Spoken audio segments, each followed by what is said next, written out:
பெருமையோடும் தமிழர் இடத்துடைய வரலாற்றின் சிறப்புமிக்க ஒரு தலைமகனாக வர வேண்டும் என்று நான் சார்ந்திருக்கும் நாம் தமிழர் கட்சியின் சார்பாகவும்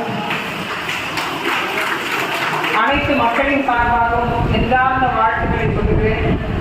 குறிப்பாக இந்த நிகழ்வை பயன்படுத்தி ஒரே ஒரு கருத்தை சொல்லி நான் விடைபெறுகிறேன். எல்லாரும் சேயோன் அப்படின்ற பெயருக்கு அர்த்தம் சொன்னாங்க. இங்க நிறைய பேர் சிடிசு புடிசுலாம் பேர் வைக்கிறாங்க. உண்மையிலேயே இந்த பெயருக்கான அர்த்தம் என்ன அப்படின்னு தெரியாமே வைக்கிறோம். ஒரு பிள்ளைக்கு யாசிகான்னு பேர் வச்சிருந்தாங்க. நான் அவங்க அம்மாவை கூப்பிட்டு கேட்டேன், யாசிகானா என்ன அர்த்தங்க அப்படின்னு.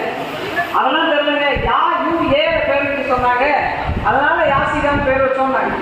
யாசிகான்னா பிச்சைக்காரின்னு அர்த்தங்க. உண்மையா நான் சொல்லல, அது ஒரு சமஸ்கிருத வார்த்தை. யாசகம் அதோட நீட்சி யாசிகா, அதுவும் சி போடுறதுல ஷீ போடுறாங்க யாசிகா அப்படின்னு.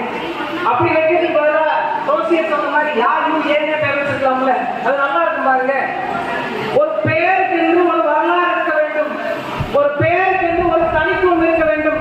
உன் பெயருக்கு பின்னால் தான் உன் அடையாளமே இருக்க வேண்டும் என்றால் நீ ஆக பெரும் விடயமான தமிழில் தான் பெயர் வைக்க வேண்டும். உண்மையிலே தேடி பார்த்து பெயர் வைக்க எத்தனையோ தமிழ் வேந்தர்கள் இந்த மண்ணில் இருந்திருக்காங்க. உங்களுடைய குலதெய்வம் இருந்து நம்மை காத்தவர்கள் இங்க இருந்திருக்கிறாங்க. பழைய பேருங்க, அதனால வைக்க பயமா இருக்குங்க. காத்தவராயன்னு ஒரு பேருங்க, அதோட பையனுக்கு நீங்க வச்சு பாருங்களேன், அவன் நம்மளை தோரத்தி அடிப்பான். எனக்கு ஏன் காத்தவராயன் பேர் வச்சுக்கீங்க? உண்மையிலேயே மக்களை காத்ததுனால் ராயன் பட்டம் பெற்றதுனால் அவன் பேர் காத்தவராயன். அது தெரியவே இல்லை நமக்கு. எத்தனை பேருக்கு நெய்தல் நில மக்களுக்கான இறைவன் தெரியும், சாமி என்னன்னு தெரியும், குலதெய்வம் என்னன்னு தெரியும்? தெரியாது. உண்மையிலே உங்களோட குலதெய்வம் என்ன? நெய்தல் நில மக்களுக்கான குலதெய்வம் வருணன், பெண் தெய்வமாக பற்றி மாரியம்மன்னு சொல்லுவோம். ஆனா எந்த பிள்ளைக்காவது வருணன்னு பேர் வச்சு பார்த்துருக்கீங்களா நீங்க?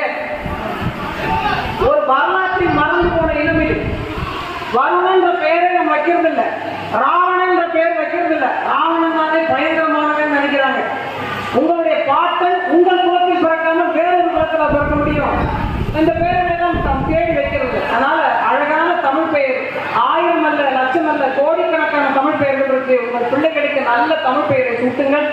தமிழுடைய வரலாற்றை சொல்லிக் கொடுங்கள். அவனுடைய பாரம்பரியத்தையும் கலாச்சாரத்தையும் பண்பாட்டையும் அடுத்தடுத்த தலைமுறைக்கு கடத்துங்கள்.